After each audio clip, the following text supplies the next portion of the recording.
السلام عليكم ورحمة الله وبركاته. تاني فيديو في سلسلة فيديوز قبل الجامعة، فيديو امبارح، فيديو النهارده، فيديو بكره، فيديو بعده، يعني فاهم؟ في شغل، في غزارة في الإنتاج، في غزارة في الإنتاج طالما في استوديو محترم، في بنصور فيه وكده، وفي مايك وكده، ففي غزارة في الإنتاج.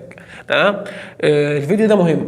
يعني فالفيديو ده مختلف شويه عن الفيديوز اللي هتلاقيها على اليوتيوب واللي هتلاقيها في القناه. معظم الفيديوهات اللي بقولها بتاع نصايح للجامعه، اللي هو ايه، ادخل ذاكر، اعمل كذا اعمل كذا. انا هقول لك النصايح اللي انا بعد 4 سنين اتمنى كنت عملتها في سنه اولى او الترم الاول بالذات. يعني الترم الاول بالذات اتمنى ان انا كان رجع بيا الزمن وعملت النصايح دي في سنه اولى. فهم بالظبط 4 نصايح، زي ما قلت لك فيديو مختلف. يعني مش هقول لك نصايح اللي هو يذاكر واجتهد والكلام ده، انا هقول لك نصايح انا عانيت منها فعلا، واخد بالك؟ فخلي بالك معايا. النصيحة الأولى، وهي نصيحة تستغربها ولكن هي نصيحة مهمة: دور على المسجد بتاع الكلية. يعني فاهم؟ الحالة الدينية اللي أنت تكون فيها مهمة جدا جدا، لأنك بتخش عمل زي الرجل الذي أبهته أضواء المدينة، داخل مجتمع جديد، مش هنقول مجتمع جديد، ناس جديده انت مش متعود عليهم، مختلف معاك شويه، فعايز تظهر مظهر حضاري وبتحس ان انت عايز تبعد شويه عن الدين او كده.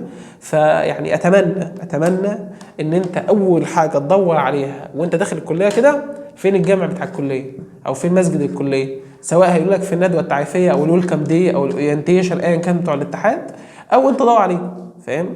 دور على المسجد بتاع الكليه، لان انا عرفت المسجد الكليه متاخر، انا عرفت المسجد الكليه في اخر الترم الاول، انت متخيل؟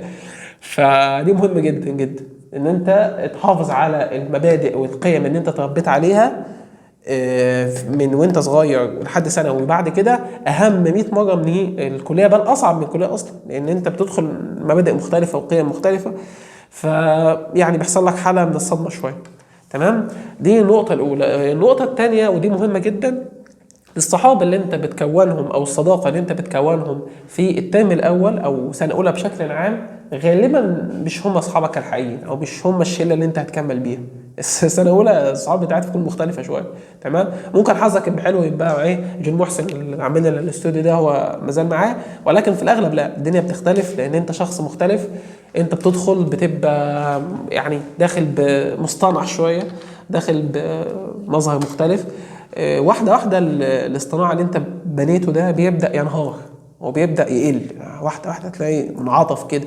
ليه؟ لأن الاصطناع ما بيدومش، الاصطناع ما بيدومش، فبتظهر شخصيتك الحقيقية. في شخصيتك الحقيقية غير المختلفة عن الاصطناع. فاللي انت صاحبته او اللي هو صاحبك عشان انت بشكل معين، لما ظهر شكلك الحقيقي وهو مختلف عن الشكل ده، فهو مش حابب الشكل ده الحقيقي بتاعك، فبالتالي بطل صاحبك، والعكس صحيح. فلو حصل وانت الشله بتاعت سنه اولى مثلا او الشله ما تتمسكش بيها قوي، لان في الغالب انت مختلف عنك تماما، في الغالب مش هتكمل معاك. يعني انا ما شفتش حد كمل مع الشله بتاع سنه اولى دي بصراحه. شله السنه اولى بتبقى مختلفه. رقم 3: فكك من الناس بتاع فاكس محاضره، لان انا كنت منهم. لو هي فاكس محاضره ونقعد تحت نقعد ناكل نقعد عم علاء نشتري منه نروح ونيجي بتاع نهزر نضحك، الكلام ده كلام مش صح. في محاضرات ملهاش لازمه، بس ايه، احضرها كده يعني من باب المعرفه. بعد كده ممكن تشوف المحاضرات اللي تحضرها او لا براحتك انت، لكن ده فاكس محاضره وتقعد تحت وبتاع وتهزر وكده، فدي شيء مش لطيف، وانا ما اتمناش ان انا كنت عملته يعني. ده رقم 3. رقم 4: ما تخش الاتحاد في اول ترم. يعني هتلاقي بتوع الاتحاد وبتوع الاتحاد يزعلوا مني، واخد بالك؟ لكن انا بتوع الاتحاد ما تخش الاتحاد في اول ترم. انت داخل بعاطفه شويه وبتاع ويلا وكده وهنروح في كذا واورينتيشن دي وويلكم دي وفان دي ومش عارف ايه والكلام ده، لكن لا، انا بنصحك دايما ما تدخلش الاتحاد اول ترم. اول ترم ابدا اتعرف على الكليه، اعمل صداقات، اعرف الناس كلها، بعد كده قرر انت عايز ايه. تمام؟ لكن انت تقرر كل حاجتك وانت لسه داخل كده، لا، ما اعتقدش. الاتحاد حلو او وحش، انا عملت فيديو عن الاتحاد، هل تدخل اتحاد الطلبه او لا. تمام؟ فهسيبه لك تحت في الديسكربشن، فاتفرج عليه.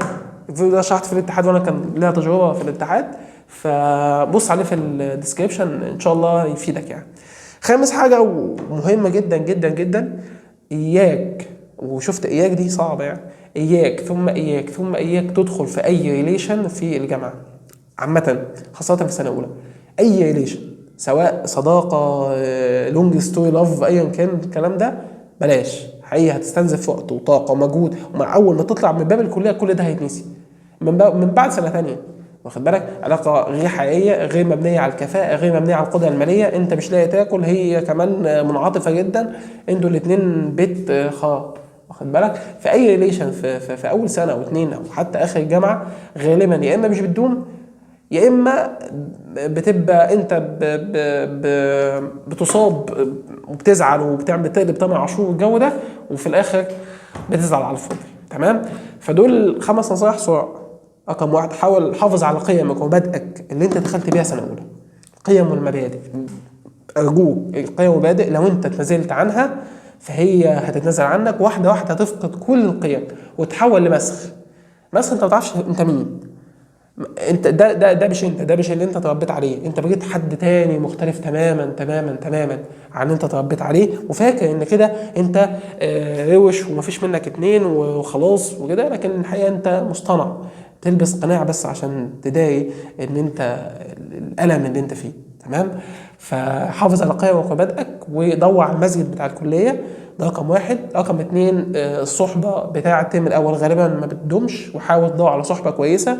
مش شرط اقول لك شاطر، يعني انا معظم اصحابي عاديين، انا نفسي عادي، بس ناس يكونوا شبهك ويكونوا في نفس المستوى الفكر اللي انت فيه او مستوى القيم اللي عندك انتوا الاثنين. وافضل، يعني انا كان عندي قاعده كده كنت احب، يعني انا كنت ما بصاحبش عيال غنيه، الغنيه الاوفر دي، الغنيه اللي هي اوفر ده لا انا ما بحبهاش. انا بحب الناس اللي شبهي، واخد بالك؟ دول انا بحب، انا معظم اصحابي شبهي، واخد بالك؟ يعني فاهم؟ انا ده اقتناع الشخصي.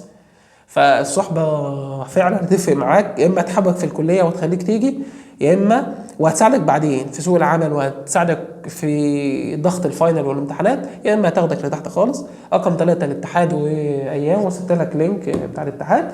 ورقم 4 ما تدخلش اي ريليشن في الكليه، وحاول بقدر الامكان تحضر محاضرات وتلتزم، خاصه في سنه اولى عشان الجي بي اي بيفرق في سنه اولى، وبعد كده مش بتقدر تعمله. وفي ان شاء الله فيديو هيبقى مخصص لشخص كان يعني جاب مجموع مش حلو، بعد كده بدأ يعلي هذا المجموع وازاي علاه وكده، وان شاء الله يعني يقدر يطلع قدام الكاميرا يعني. وبس كده، ان شاء الله يكون الفيديو عجبك، واعمل لايك وسبسكرايب عشان في فيديو بكره وفيديو بعده، وتعبان انا والله وعندي انفلونزا يعني. وبس كده، سلام.